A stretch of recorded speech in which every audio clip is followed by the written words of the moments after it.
This an all-out blitz, real hard hits, them other podcast trash, we gon' make them all quit. We cover all the topics with intelligence and logic. I know you wanna score, but ID gon' stop it. We from Texas, so that mean that we Texans. Breaking down the X's and O's, our profession. No complaining, just training, you see the progression. They had a Pro Bowl for talk shows, we get selected. We gon' celebrate every win like a birthday. Ray J with the news, first with all the updates. Spin move on the competition, yeah, we juking them. You not really in touch if you not tuning in. This is Crenshaw, Briggs, and VT. We want the touchdown, we not trying to go for 3. And it's best if you get up out the street, cause them bulls out the pen and they bout to stampede.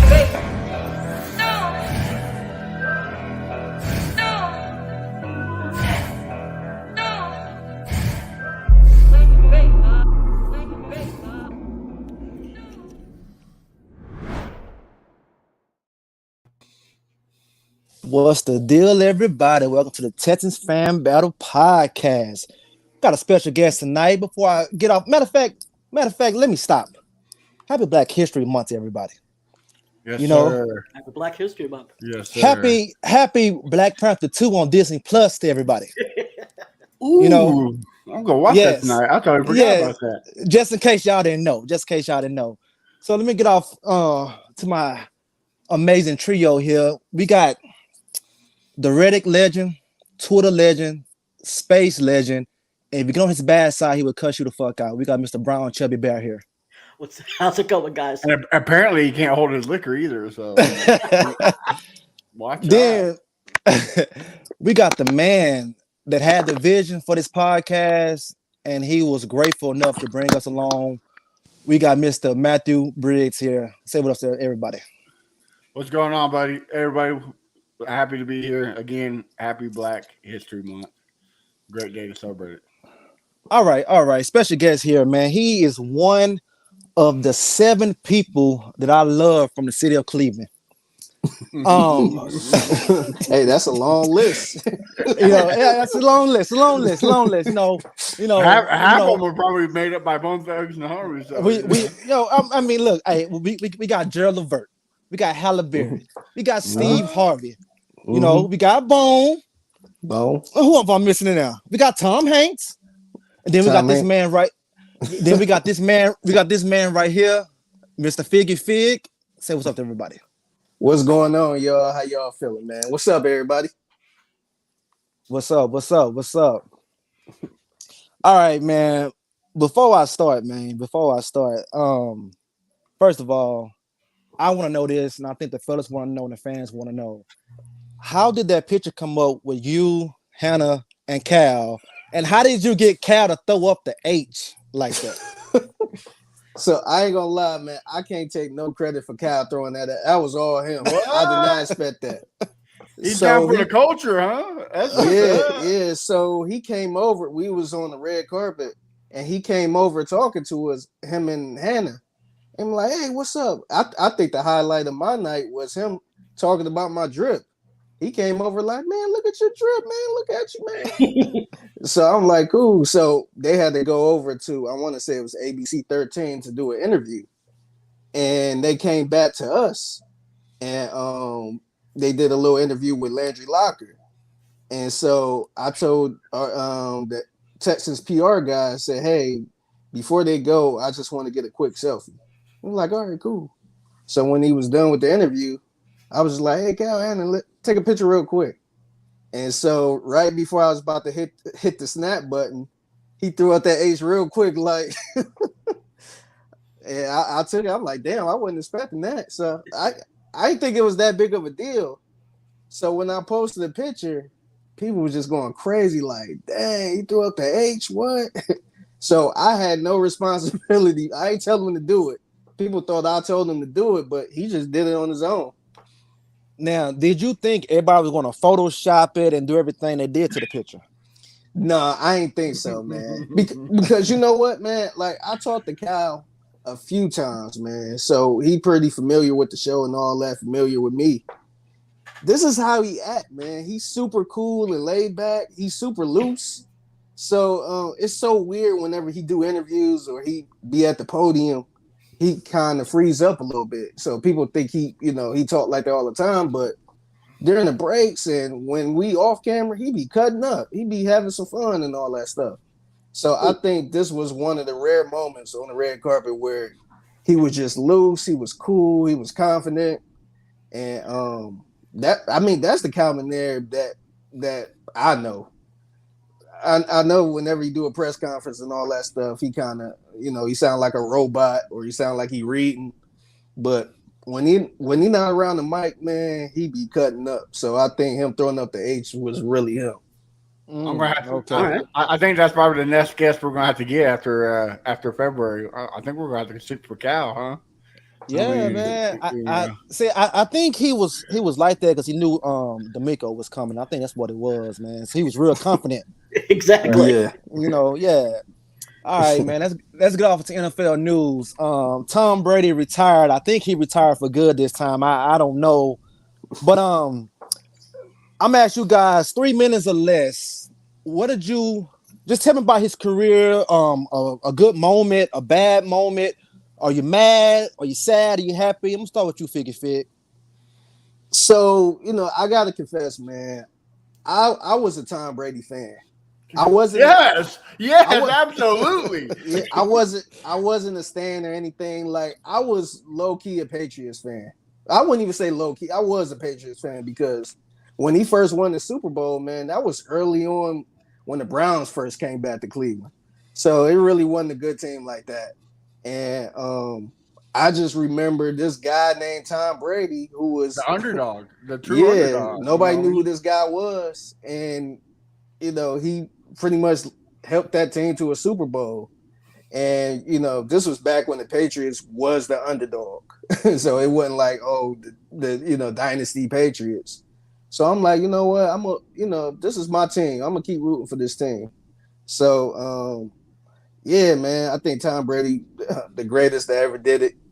And I know we kind of got tired of him a little bit, but man, I don't know if we're going to see anything like this anymore, man. We got Pat Mahomes going, and people think he could be the one, but man, the way Tom Brady, just the whole story, how he started and all that stuff, I think it's amazing, man. And like I said, I know we a little tired of him, and we want him to go. But man, that's something I think all of us should appreciate what we, seen, what we grew up to, right, man. Because like 20 years from now, I could tell my kids that I grew up in the Tom Brady era. Yeah. So I don't know if we're gonna see that ever again. So salute to Tom Brady, man. Salute. All right, Briggs. Look, man, I'm an Astros fan, so I'm gonna rock with Tom Brady. Like if you ain't cheating, you ain't winning, like point blank. Like I don't hate the man at all, bro. Like he got caught. Everybody else does it. He just got caught. Like Figgy said. He's the true underdog. Drafted in the 7th round or 6th, and come back to be a 7-time Super Bowl champ. It's an amazing story. The guy he's the GOAT. Like, look, we have Derek Jeter in baseball, Michael Jordan in basketball, Tom Brady in football. Like it's what else can you say about the man? I'm glad I got to, like Ricky said, I'm glad I got to witness it. Okay. And VT, what you think? And tell me, what do you think is going to happen since he's retired right now? So the first thing I want to say is I think it would have been such a great storybook ending if he retired after he won the Super Bowl in Tampa, instead of going out the way that he went out. I think he would have probably still been married too. So his personal life would have been better. That would just been the greatest ending to that, literally a movie career. Being a 6th-round pick and being the GOAT, having the most Super Bowls. No one else is ever going to surpass. I don't think, at least not in my lifetime. I saw something earlier today, and I think me and Crenshaw were talking about this, and not to throw shade at Tom Brady, but if you look at the best quarterbacks in regular season and in Super Bowl season, Tom Brady wasn't necessarily the best quarterback in the regular season. That would be Peyton Manning.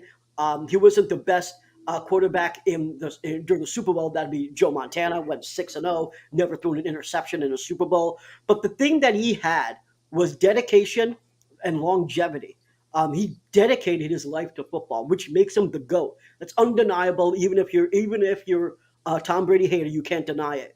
The one thing that I do think is, because Tom Brady retired, is I think that Aaron Rodgers' ego will not allow him to retire. So I think we have him for one more year, and then I think he'll go. But I don't think he's going to want to retire the same year Brady retires. He wants his own year, his own off season, so everyone can celebrate him. Yeah. And the Hall of Fame as well. He could go in the following year instead of going in with JJ and Thomas Brady. Right. Yeah. I want to add real quick to what you What's up? just said. I think also he wasn't the best athlete. It wasn't like he was this freakish athlete. If you look at his first picture, it's like, man, who is this dude? Like, did this dude play sports? He wasn't even the starter at Michigan. Like, Yeah. Olsen or somebody like that was the starter at Michigan. Like, you would never know he would be the GOAT. Like, if you show me that picture and say this would be the greatest quarterback of all time, I would probably smack you. Right. But man, show you that he was dedicated to being great, and he showed that. Even this past year, his last season, it wasn't the best season, but it was better than a lot of people's season. And the dude 45. So it's crazy. Yeah. Well, what I can remember from Thomas is the tuck rule, and ever since that game right there, the NFL has been his. I'm glad he's gone, but like you guys said, he is the GOAT. That word gets thrown around a little bit too much. Everybody can't be no damn GOAT. I mean, I've heard we got 4 GOATs on the Texans right now. Like, damn, everybody's a GOAT. So, but he's the GOAT. I mean, like, to me, the original GOAT is Muhammad Ali, because he always just say, I'm the greatest of all time. That's where it came from. Then we got MJ, and then we got Tom Brady, man. So, congratulations, Tom. Hope you're doing good with the kids and the wife. She'll come around. You'll get her back. I know, man. Have you seen this new girl? I think. Bye, Giselle. See you later. Time to upgrade. All right. So let's get off a little bit more news. So we got an injury to the rookie sensation from the 49ers, Mr. Brock P. They say he had they said it was a UC. What is a UCL? UCL, right? In his elbow. Yeah. Basically, his ligament isn't there. Yeah. Now they saying he might get Tommy John surgery. I'm like, damn, I ain't know football players get Tommy John surgery, So like he's gonna be out, 12 months. So that leaves Trey Lance, because Shanahan today said Jimmy G not gonna be on the team. So VT, give me your thoughts. Give me your thoughts, and give me a little bit of Brian's thoughts as well. So the first thing is, I was a big Brock Purdy fan. You sure damn was. I love the storyline. I thought that he had great pocket presence, something you don't see in a rookie a lot of times. You'll see a lot of happy feet. I just really loved how he was performing against.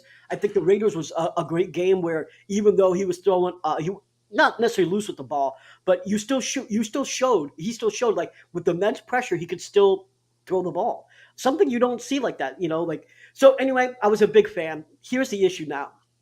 They're going to have Lance and then Purdy if he comes back this season. If he doesn't get the surgery, the minimum time he's out is 6 months. It could be more even if he doesn't get the surgery, right? So the other thing, though, is they don't necessarily have money to get a vet. And Kyle Shanahan said Jimmy G's gone. So they could really be in for a bad season if, Trey Lance is coming off an injury. They could really be in for a bad season quarterback-wise, because from a cap space perspective, they can't afford a vet.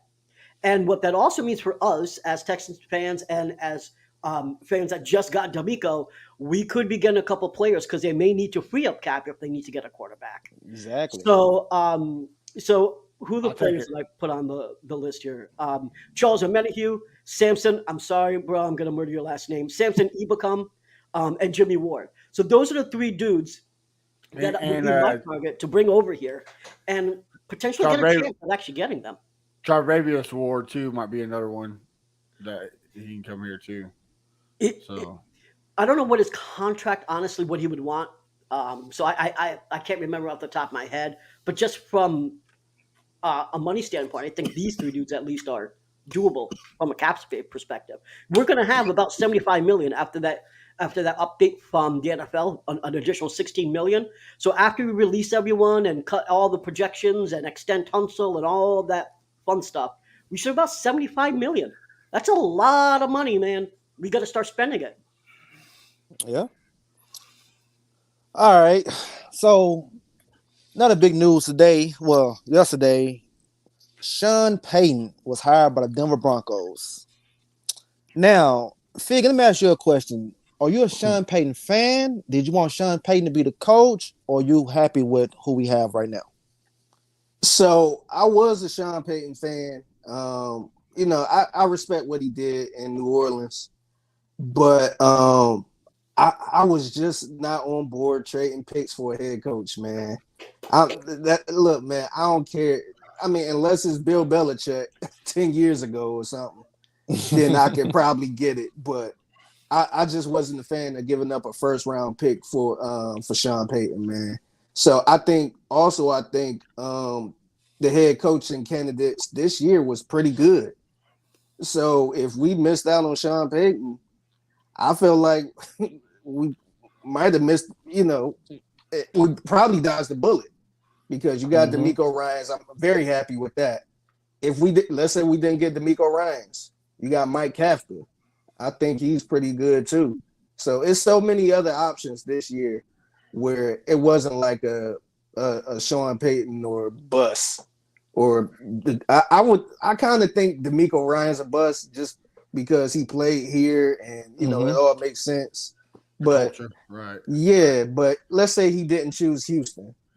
I think we still would have been good with the candidates we had. But as far as Sean Payton, man, if he wanted to come here and we had to give up nothing, I'd be okay with it, but I feel more comfortable with DeMeco Ryans, man. Look, Sean Payton, I don't know what he got. I don't know what he is without Drew Brees.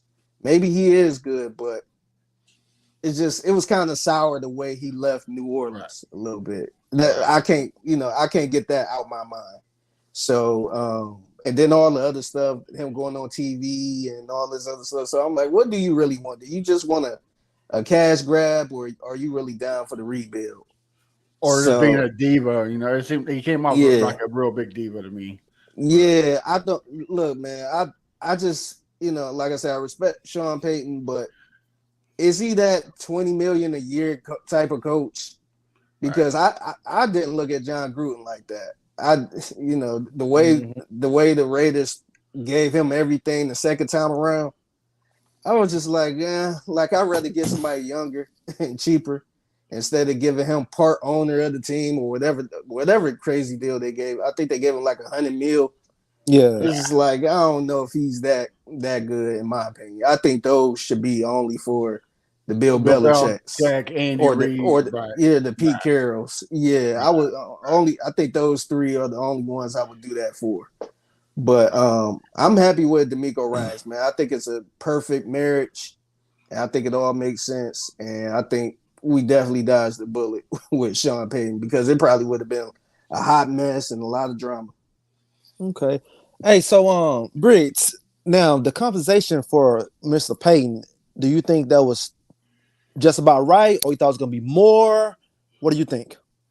I mean, right for the Saints, right? Like they got 2 firsts and a second, I think, or something like that. So good for them, but bad for the Broncos. That's going to look. Everybody thinks the Broncos is one piece away. They're not. They're going to lose a lot of starters on defense. They lost Chubb to that trade to Miami. We don't know what Russell Wilson is. So if you do need a quarterback, you don't got a first round to get one. You don't got no capital to trade up to get one because, Chicago is talking about trading their first round. We're talking about trading our first round. Like there's place to do it, but now the Broncos can't because of this trade. I think it was a bad move, but I think the only one that worked out for him was the Saints. To tell you the truth. Okay, all right, makes sense. Um, if he can fix Russ, then he'll be one of the greatest coaches to ever coach. If he can fix Russ, I think Russ is done. I don't know what's wrong with him. I don't know his future getting to him or what. I don't know what's going on, man. But he need to get it together. He need to get it together. All right, man. Let's get into Texas news, man. You know, yes. can I just pat myself on the back real quick because I just have to. Oh, I have to. I already know what you're gonna say. Go ahead, pat yourself on the back. So take your victory lap. Last Thursday, the news was saying that he was just going to go back to Fox, and I called. I said, I think there's a chance that he goes to the Broncos, and the reason why I said that is because the Broncos are desperate, and we found out how desperate they were when Ian and Adam kind of were going to war a little bit on this story. That they actually went back to D'Amico, back to Jim, because they were just trying to get someone to be the head coach. And the reason they had to choose Sean at the end of the day, they had no other choice. They got rejected 5 times, twice by D'Amico, twice by Jim. Evero said F you. They expended all their options, and finally they basically said, "Fuck, we got to give up our draft picks. We have no other choice." They pulled the Texans of last year is what they did. You know, I'm sorry. They pulled the Texans of last year. That's put all kind their of what eggs they in did. one basket and then had to do something else. That's exactly what they did. And you know what? You guys are right about like how screwed they can actually be, because if Sean Payton can't fix Russ, they'll be irrelevant until 2026, because there's not a goddamn thing you can do. If Russ doesn't work out, they don't have the picks to do anything. So they are screwed. If it's really all based on the fact that Sean Payton is going to fix Russ, and if he finds out that he can't, and he says, "I'm retiring again," what are they going to do? They're out picks. And now they don't know what to do with Russ. So they're in a bad situation. Also, they in the win. They should be in the Super Bowl bust type situation, because remember, before they got Russ, they kept saying quarterback away. If they get the right quarterback, they can match up with the Chiefs. And they traded all of that for the quarterback, and it didn't work out. So now the only thing left to do, because they can't get rid of Russell Wilson, they got to work it out somehow. Yeah, so especially now, making that contract, reconstructing that contract. Yeah, they definitely can't cut them, Yeah, so now they trying to get the best coach on the market, and not to mention you got the Walmart family that they just I feel like they just want to make a splash. They want to get the best out there. It didn't work out right, so they went back crawling to each one of these candidates, and 2 of them said no, so they went crawling back to Sean Payton. Yeah. So I don't even know if Sean Payton really wanted this in the first place either, but money talks. Oh yeah, I don't think anybody else was looking to pay him. I don't even think he'd get hired this year if it wasn't for them. So they, you looking at 2 desperate people. So I don't know. They're gonna try to make this marriage work. Did the Walmart give Russ that contract, or it was the owner before? I want to say it's the owner before, because I think they just became the owners like 8 months ago. Yeah. So it wasn't even that long. So I think they walked into a Russ situation. So basically, he Bill O'Brien them out the door, right? Just fucked it all up. Damn. Pretty much. So yeah. Damn. All right. Well, let's go off into Texans news. Texans hired their 6th coach in franchise history. We're gonna have a press conference tomorrow. Figgy Fig. I hope you be there. You gotta be there. You gotta, I'll be there. You gotta hold it down. Okay. Yeah, you gotta hold it down. All right. Well, before I ask you guys about D'Amico, Ryan Clark said some interesting things about it. Can you play a clip, please? Oh yeah, my bad.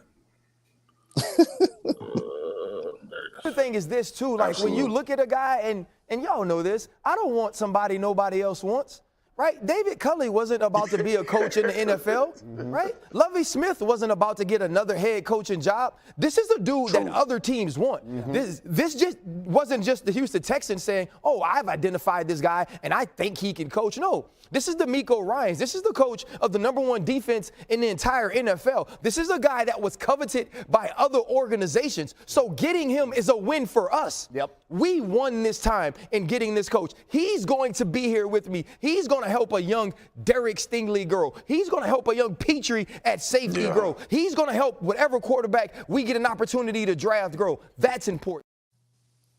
Okay, that was Ron Clark there. Shout out to Ron Clark on a retweet. We didn't get that type of energy from any national media outlet the last 2 years. And for him to say that, we had to make the right choice here. So I'm going to start off with you, Figgy. Tell me, where were you when you got the news? How did you feel? And what the guys in the office feel about this hire? So I was actually leaving the station. So this was around maybe 3 o'clock. I got in my car. I think it was around 3:10. I got in the car. I was about to pull out of the parking lot, and I was listening to the drive with Sterner and Hughley. And mind you, I want to say the previous segment, they was talking about Sean Payton getting hired. So I'm like, damn, that's a big deal. So I got in the car, and I heard T Mill, shout out to my dude T Mill, he was playing the celebration music, Cool in the Game celebration. And I heard Ron sitting there saying, yeah, he's a good coach. He'll be good for the city. And, and I'm like, why is they talking about Sean Payton like this? Like, I want to know the draft conversation. And like, why is they celebrating this? And then I get a text from my boss saying, are you still here? Like, come back up. Because we had some promos ready for when they hired DeMeco. We kind of knew we was prepared for it. So I'm like, oh, shoot, let me run back up here. And so I had to put the right promos in and all that stuff. But I think everybody was happy. But it was kind of a thing that I think everyone knew it was going to happen.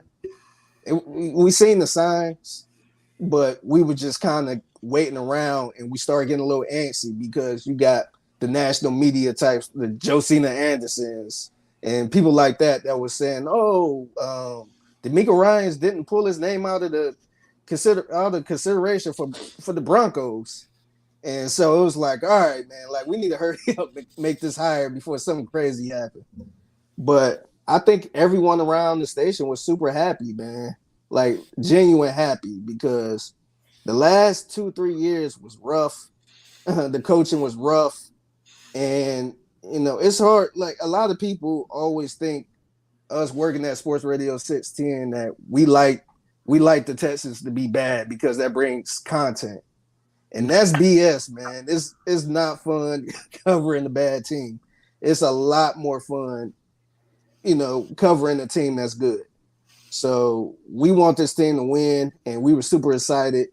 And honestly, the people over at NRG seemed super excited.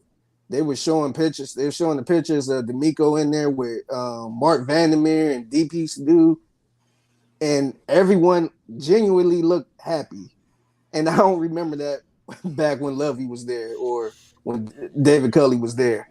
So, like I said earlier, this ain't like a perfect marriage. And I think people in the city is genuinely happy about it. And it looked weird when somebody tried to criticize the damn hire. It's like, come on, man. Like, why is you messing up the vibe, man? Exactly. like he was, not only was he a former Texan, this dude was the top. He was the top assistant, the top coordinator in this year. Last 2 years, right? Yeah. Yeah. So it's not like we just trying to. It's not like he Jeff Saturday. Right. Like this dude, like he was actually good, man. So I'm super excited about it. Okay, so real quick, number 2 pick, you going quarterback, you going defense? That's tough, man. Like I was always quarterback, but now that we got DeMeco, I'm like, maybe if he likes somebody on defense, I'm gonna trust his word on that.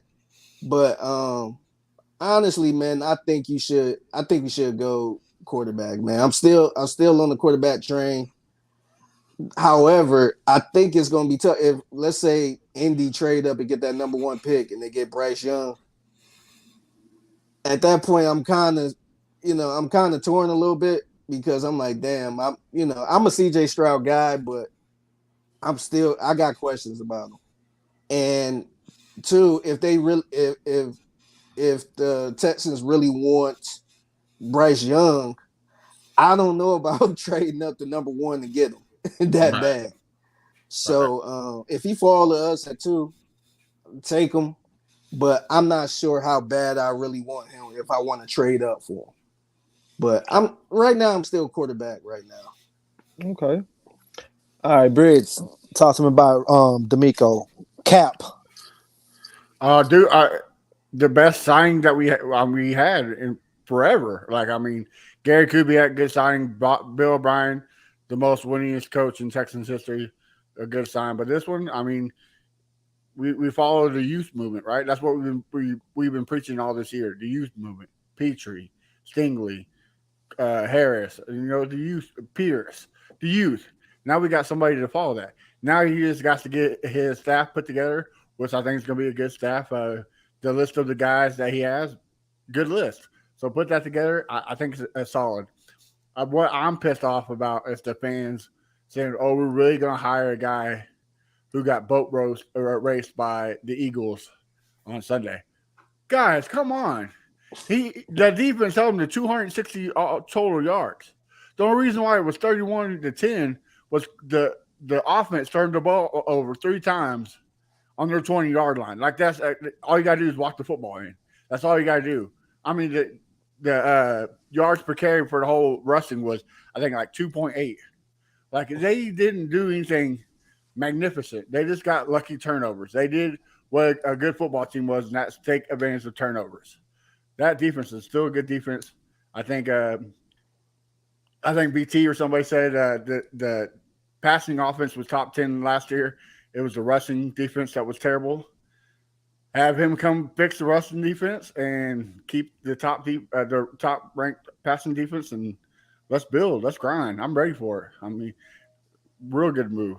But I want to ask you something, Figgy, before I give the mic to the BT. So, say we hire offensive coordinator. Would you and the guys up there be upset if they asked Gary Kubiak to be a special advisor, especially if they have Clint Kubiak come in as a role position coach? Would y'all be upset with it? I think honestly, and I'm joking when I say this, I think the only person that'd be upset is Landry Locker. He tired of the old people coming in and all that stuff. He want to keep it fresh. I wouldn't have a problem with it. I'll be okay with it, but I will say this: the last time I saw Gary, he seemed like he was looking. He seemed like he was stress free. Nah. He was cool. He had a little tan. So, he had a little Duval going on. He's living his best life, huh? Yeah. So I think the last thing he's thinking about is getting it back into coaching. But I still think D'Amico can come up with a really nice staff, man. He been surrounded around a lot of good people. Great coaching. So I trust him. I don't think he had to get a Gary Kubiak, but I do think he'd get a nice little staff. And the whole New England so the Texans interviewing, I guess, the tight ends coach for New England, whoever. I think that's just them doing their job, man. I wouldn't worry about that too much. I did some research on that guy though. It seems like everywhere he goes, he succeeds and succeeds to the highest level. Like, I mean, I think I want to say he's only 40 years old. I mean, he's young, in the coaching world. I mean, hell, if you're succeeding and you're learning from one of the greatest, you get your job. Nick Casario came from there, so I mean, yeah, and also he's a John Carroll guy too. So I think that's more about I think Nick Casario probably knowing who or familiar with him. Right. So he's like, all right, let me talk to you for a little bit. So I think a lot of people kind of worried a little bit, thinking, "Oh, it's about to be a Patriots way." I don't think we have to worry about that. But also, to your point, man, why the hell was he calling? I mean, he should have been calling plays in New England or something. Yeah, Matt Patricia was calling plays. Yeah. Yeah, Why Joe. defensive coach? Yeah. Idiot. Yeah. Okay. But well, and to kind of Alfred, your draft thing. Look, I was the C.J. Stroud, the Bryce Young with Crenshaw, but man, now that we got D'Amico, and we might go back to zone blocking defense or offense. Second round, third round, we might be able to get him. I'll take Anthony Richardson. He's that Florida offensive scheme is zone blocking. He gonna beat it in the third round, man. He going top 10, man. Hey, they said the same thing about Malik Willis last year, and look what happened to him. He didn't get drafted until the third round. I think he's the same boat with Anthony Richardson. I don't think no. He's going to live up to hype like Malik Willis did, and I think he's going to fall to the third round. If he's there, I think the advantage Richardson got is he played for Florida, right? So he got a little more competition. Who the hell would Liberty play? Right. So I think that kind of messed him up too. But man, I don't know, man. I think one thing I don't want, I do not want the Texans to try to get Trey Lance, man. I don't understand why that's even a conversation. And clearly the 49ers got some quarterback issues. So I don't even see them trading him because of that. I think they need to see what they got in them. They traded 3 first-round picks for him. Right. So they need to see what they got in him. And now I don't see them trading him anyway, but definitely they ain't trading him for no third-round pick like everybody keeps saying. Right. Yeah. John Lynch should be fired if he get a third-round pick for him. Let me just go off of the Trey Lance and I'll hit on D'Amico real quick. Yeah, I even without the Purdy news, I was definitely not about the whole let's get Trey Lance. It doesn't make any sense whatsoever. We have this second overall pick. Use it. That's what it's there for. Personally, I think that D'Amico, even though he's a defensive coordinator, obviously that he still needs a quarterback. You can't win any football games without a quarterback. And there are pretty decent edges that you can get and DTs that you can get outside of the top 3. So I do think that I think he goes Stroud. Honestly, I think I'm leaning towards Stroud as the option at this point. I think that Bryce Young obviously is the favorite for many Texans fans as well as the media. I think the size will prevent him from being as successful as many think. I hope I'm wrong. I hope if we get him, obviously, I hope I'm wrong. I hope I'm wrong no matter where he goes, frankly, because I would like any young man to succeed. But personally, I think that it's going to be Stroud or potentially even Levis. And I know I get a lot of hate when I say Levis out there. Landry hates it when I say that. He puts me on blast. But I will say that it is an option. And Briggs was trying to talk about Anthony Richardson. Anthony Richardson is an athletic freak. And if he does what we think he's going to do in the combine, there's no way he's getting outside the top 15. This dude is 6'4", 240 pounds, and can run a 4.4. What the hell? The dude can throw 70 yards. He is an athletic freak. There's no other way to say it. And I think he's going to go in the top 15. And if he does that in the combine, oh shit. Yeah, I mean, he's amazing. Now, the real question is whoever drafts him has to have the patience to know that he's not going to be NFL ready for 2 years at least, possibly even 3. So do the McNairs and does this franchise have the patience to draft Richardson? Probably not, which is why I'm saying Stroud. But I just want to talk about D'Amico for a moment.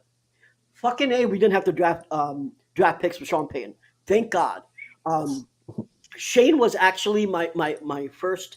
I really liked the fact that he had 3 years of corner experience, more corner experience than anyone that we interviewed aside from Sean Payton.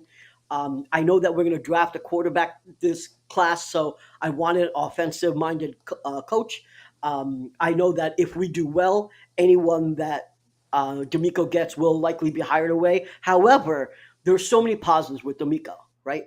He's been a leader of men since college. He told dudes when he was a rookie, what to do, and they listened. He did that in the NFL when he was a Texan. J.J. Watt and Seth Payne. Seth Payne was a vet and still called him Cap and listened to what he had to say. So shout out to Seth Payne's YouTube channel, as well as Lenny Locker. Seth Payne has a great video about his time working with D'Amico and saying about the stories that he had, personal stories about D'Amico. So if anyone is really wondering why D'Amico is considered a leader of men, watch that video on Seth Payne's YouTube video. Really, really phenomenal stuff. I'm going off a rant here, and I'll stop in a second. But the whole thing is, D'Amico was a great choice. You can arguably say if he's not the first, he was a second. It was really Sean Payne and D'Amico. Really, like those were there were only two people that were interviewed by all five teams that needed a head coach, and D'Amico was one of them. And that's saying a lot. And Ryan Clark, when he said that I don't want somebody that no one else wants, that really is important. He was so coveted, and we got him. That is truly important. What that means is that he's going to bring free agents here. He's going to bring staffing here. He's going to rise the level of this organization, so we're not a joke anymore. We will be able to compete. I'm not saying you gotta quit capping. Nobody wants to come to Houston. Come on now, man. Nobody wants to come here. Don't you know that? God, capping all the time. Yeah, I mean, I'll just finish off and just say, like, the whole point is that this is a great hire for us.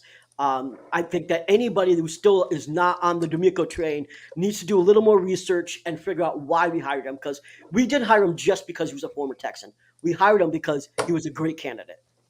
Yeah, top 5 defense in 2 years. Come on now. What else is there to say? So we spoke briefly on the tight end coach from New England. What do you guys feel about the other two candidates for potential offensive coordinator? We can start with anybody. Anybody can go first. Anybody. Real quick, honestly, I'll just say this real quick. Any of them will be great in my opinion. I trust like if D'Amico wants them, then go ahead and get them. And everybody can say, "Oh, this is Nick Caserio's hire. This is Nick Caserio doing." Nah, I think this is D'Amico's call. So if D'Amico trusts him, I trust him. I mean, you got to gamble sometimes, and I think all three guys would be a great fit for the offense. Okay.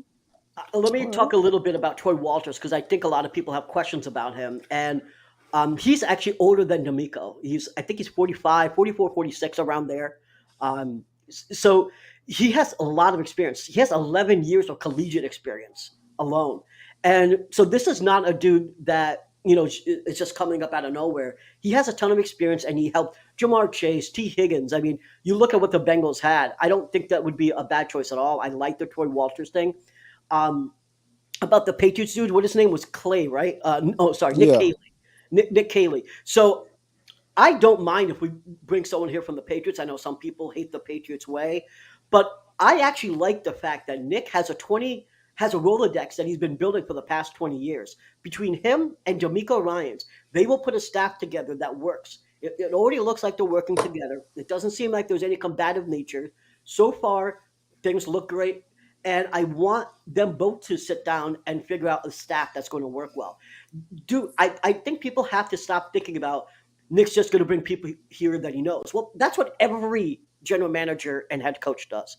They bring people that they know, right?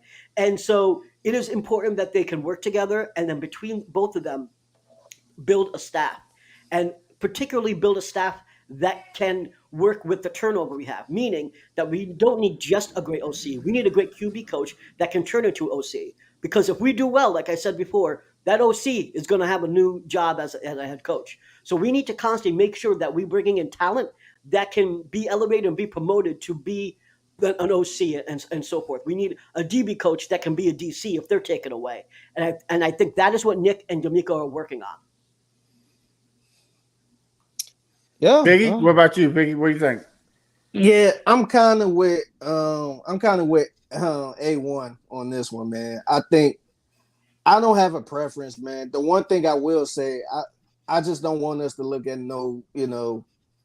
I don't think people throwing out Greg Roman and stuff like that. It's like, nah, I don't think you need somebody like that. I think I think he could grab somebody from San Francisco. He could, or Nick Casario, like you said, Chubby Bear. I think Nick Casario kind of got some people he can bring in too that can help a lot.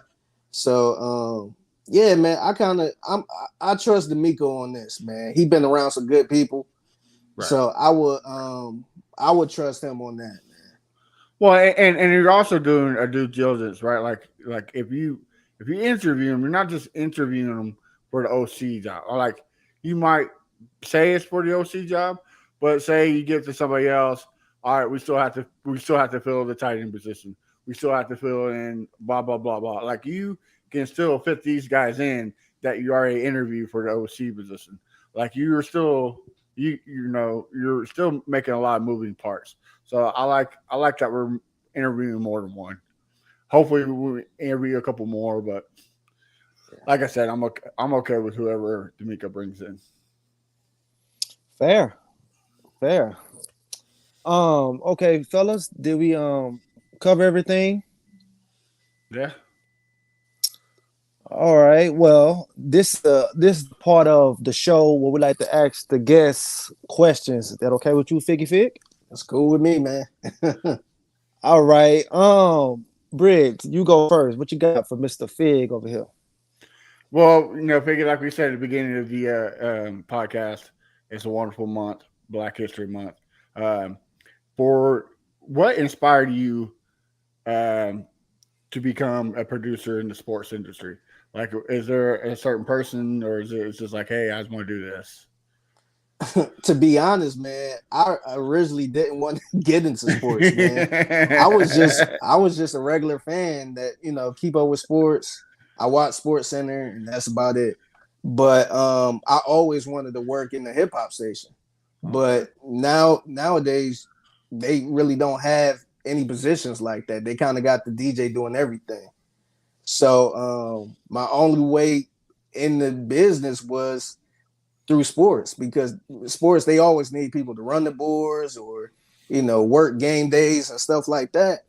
And once I got into that, I fell in love with it. It was, it was fun to do. It was fun interacting. I never even thought I would be on air like that because believe it or not, man, before I went to broadcasting school, I was a shy dude.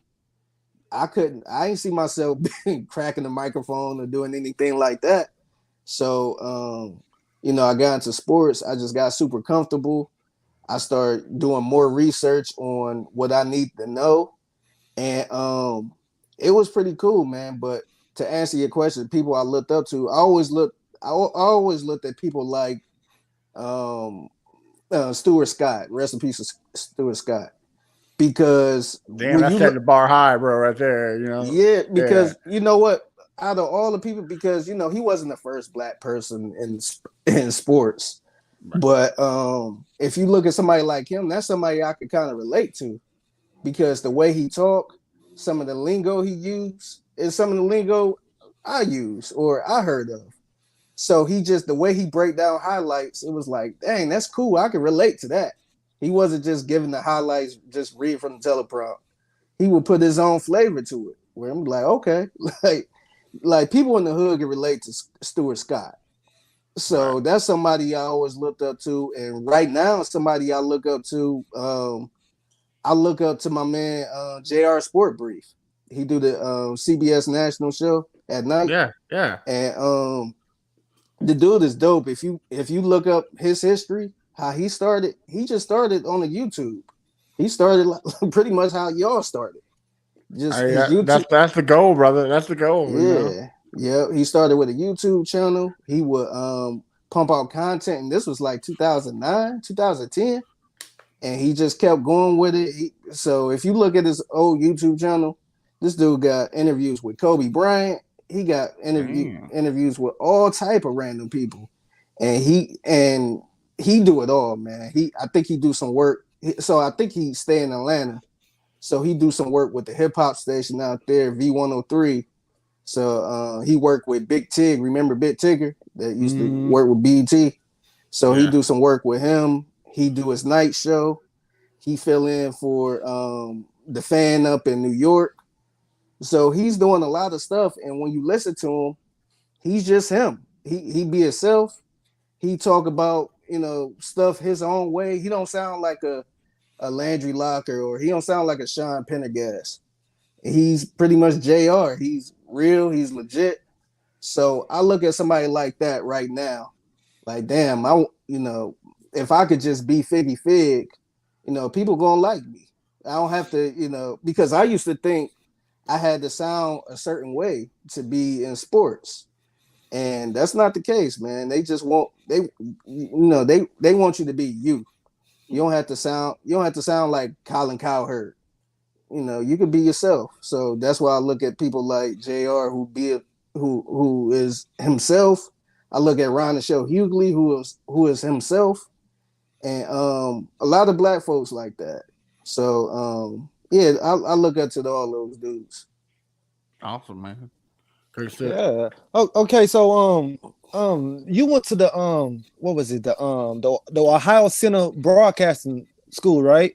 Yeah. So now I think they changed the name. I think it's Ohio Media School, and I think they got Illinois Media School, Colorado Media School. They got random stuff like that. But it's pretty much a trade school. Okay, so how long was you there? And when you got the call, so I'm assuming you got the call to work in Houston? Yeah, so little backstory. So I was at Ohio Center for Broadcasting. I went there back in 2011, and it was like a 9 or 10 month program. So I want to say I finished up around September.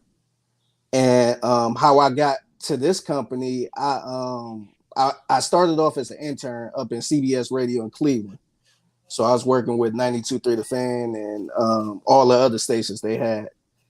And so I did that up until 2016 when I moved down here, and I was on the street team. I wasn't even in programming. So I was on the street team the whole time. And once I moved down here, I moved down here because my wife got a job. She got a job as a teacher. And at that time, she like, it was either Houston, I want to say it was DC, or I think it might have been Arizona, somewhere in Arizona. And Houston was paying the most. So we like, screw it. Houston it is. I don't know anything about Houston. And the rest is history, huh? Yeah, I never thought I'd be moving to Houston. So once we moved down here, went down here to visit, I was like, man, this place is underrated. Like, how can nobody talk about Houston? And this was, yes, sir. And this was 2016. So I mean, people talk about it now, but back in 2016, I was thinking it looked like a Paul Wall video. But I came down here, I'm like, this city is big as hell. So I ended up transferring down to Houston, and I was still on the street team.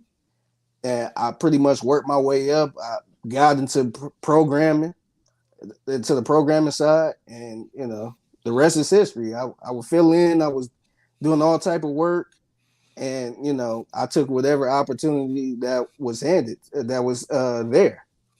So that's how I got to where I'm at now. Okay, a couple more before we end it with Brown Chubby over here. What do you miss from Cleveland, and how did you and Rocky become friends?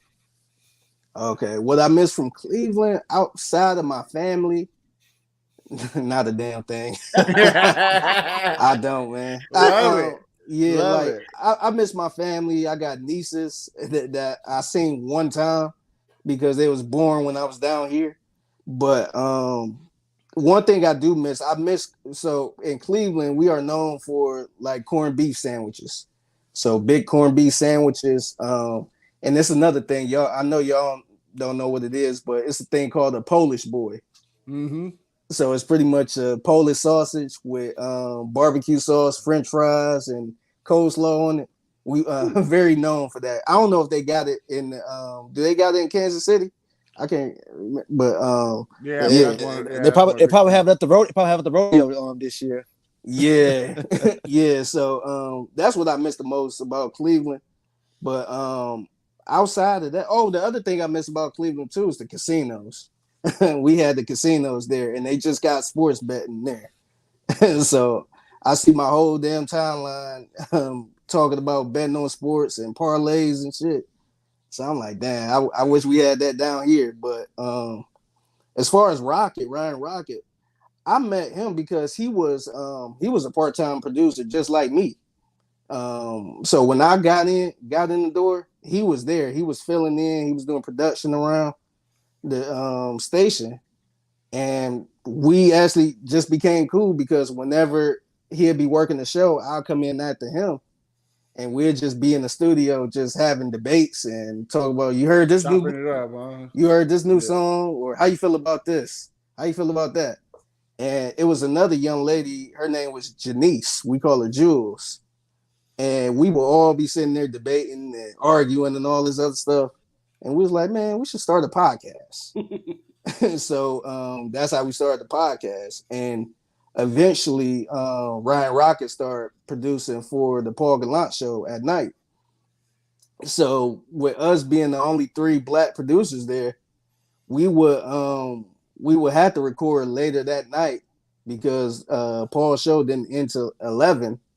So and then also we were scared to record up there because we feel like people was gonna say something about 3 black dudes up or 3 black people in there recording during business hours. So we would be up there 1 a.m. recording the podcast. So that's how we pretty much got cool, man. Just being around at the station and having the same interests. Awesome. Okay. VT, take us home. So me, Crenshaw, and Matt had this debate a while ago, and this is based on 50 Cent. So he actually had a statement where he thought that Jay-Z was more impactful to Eminem. My question to you is that in the past 20 years, can you tell me what hip hop artists do you think are the most impactful in the past 20 years? So I'm not saying going back too far, like, because we know there's obviously with the start of hip hop, there's a ton of impactful dudes, but and ladies too. But in the past 20 years, tell me 1 or 2 that you think are the most impactful to music. Impactful to music. See, that could go either way, man, because you could go the Jay-Z route and say, look at all the opportunities he opened up or where he started from and where he at now. Or I might throw a little curveball here, but you could go Gucci Mane. I feel like somebody like Gucci Mane, probably I would say 80 or 90% of the music you hear right now came from a Gucci Mane pipeline. He this dude was in Atlanta. He gave everybody a chance. It would be no Migos if it wasn't for Gucci. Nicki Minaj, we wouldn't know who Nicki Minaj was. He kind of birthed a lot of people, and I feel like he really don't get that credit that's deserved. And he's so humble about it. I actually met Gucci Mane, I want to say back in 2008. He was we was in Columbus, and I was backstage because I was trying to be a rapper during that time too.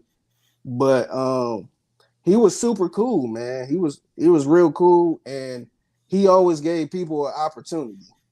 So that's kind of a trick question, man, because I think Eminem was impactful too. The only issue, because I've seen this debate on Twitter, Eminem or Jay-Z, the most impactful. And the only pushback I would have with Eminem is he did sell more than Jay-Z, but he kind of just stayed in the house.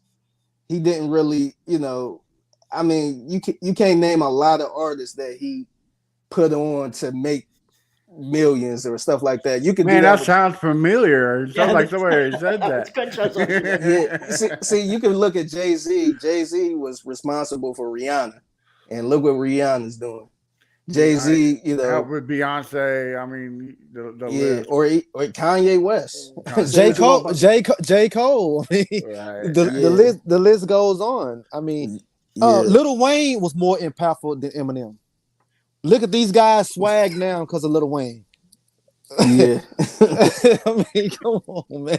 Yeah, but and that's no slight to Eminem. I think Eminem is just his personality.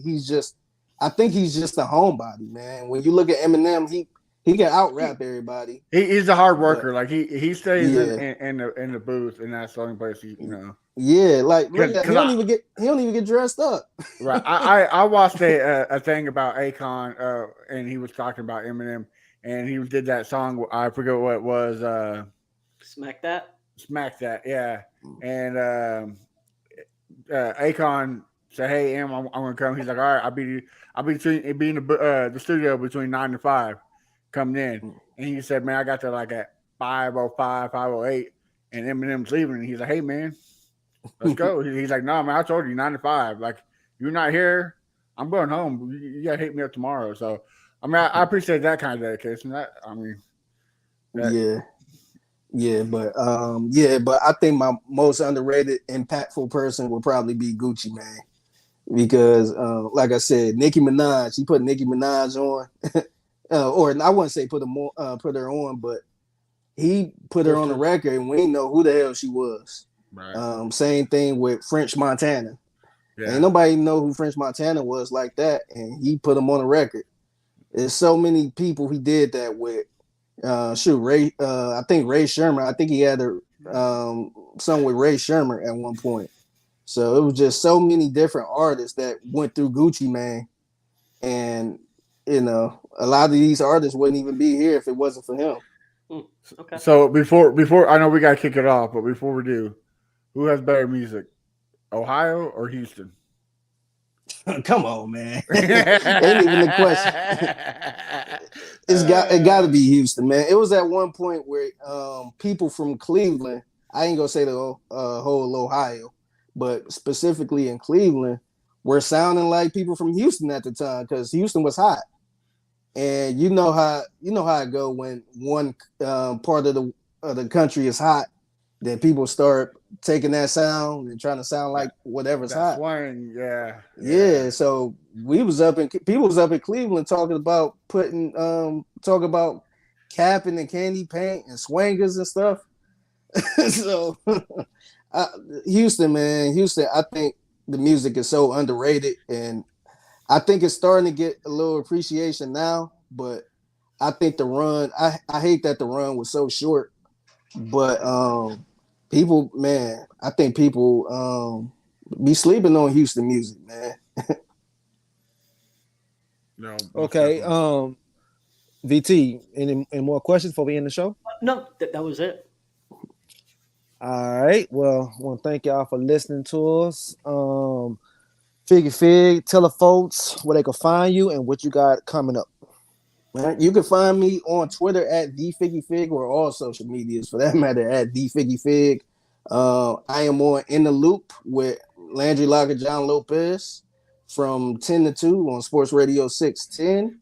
And if you want to hear some hip hop takes, I'm on the Gems and Juice podcast with my man Ryan Rocket. And episodes drop every Saturday, but we live stream on Friday evenings. And right now I'm doing the best of today on Sportsradio 610 at 6 p.m. So a couple places you can find me. What I got going on, I've just been working, man. I'll be at the presser tomorrow to see what's up with D'Amico Ryans. And I think it's gonna be crazy, man. I think we're gonna see a lot of former players there, man. I was talking to Wade Smith. He said it might be up to the 40s or 50s amount of former players to be there, and that was shocking. I thought it was gonna be about 9 to 10, but apparently D'Amico is the man, and everybody loved Cap. Look, Figgy, I'm gonna need you to do me a favor, okay? You see JJ Watt tomorrow. You tell him we got a campaign to get his ass on the podcast, all right? and if you see Cal McNair, you need to tell him there ain't no better podcast than the Texans Fan Battle, all right? I got you, man. I got you. Hopefully, I see you. We'll take Hannah hell, but yeah, anybody. But Bridge, go ahead, tell the folks where they can find you at, man. Yeah, man, you can find me at A1 Day One Texans, and you can also find me on Monday nights on the AFC South Fan Battle, where I be clowning the Titans, Jaguars, and Colts fans because their fan base sucks. So yeah, find me there, and also here. So can't wait. Okay, and VT, tell the folks where they can find your amazing. I mean, yo, goddamn, your work is off the damn chain, man. That shit is good, man. Tell everybody, man. You can find me at Brown Chubby Bear on Twitter. I have a series called Another VT Rant. I'll have another one out on Friday. I will be talking about the national media and how much they upset me. So that's one you got to tune in. If you're watching on Facebook or if you download this a podcast, subscribe to our YouTube channel, Texans Fan Battle. That's where you can watch my new episode. All right, you can find me at Fifth Ward Crenshaw, Twitter, Instagram. I just be me. Happy Black History Month again. I'll be the host for the whole month, and we out. So wait, how they gonna put y'all to work? They gonna put you to work on Black History Month? Hey, It was my idea. I was about to say, don't be putting that out there, Figgy Fig. That was my idea. I was just playing. It's funny. They had me working on Martin Luther King Day. I'm like, how everybody else off and I'm working. That's all good. Love y'all. Appreciate y'all. Appreciate you, babe. All right. Have a great night. All right.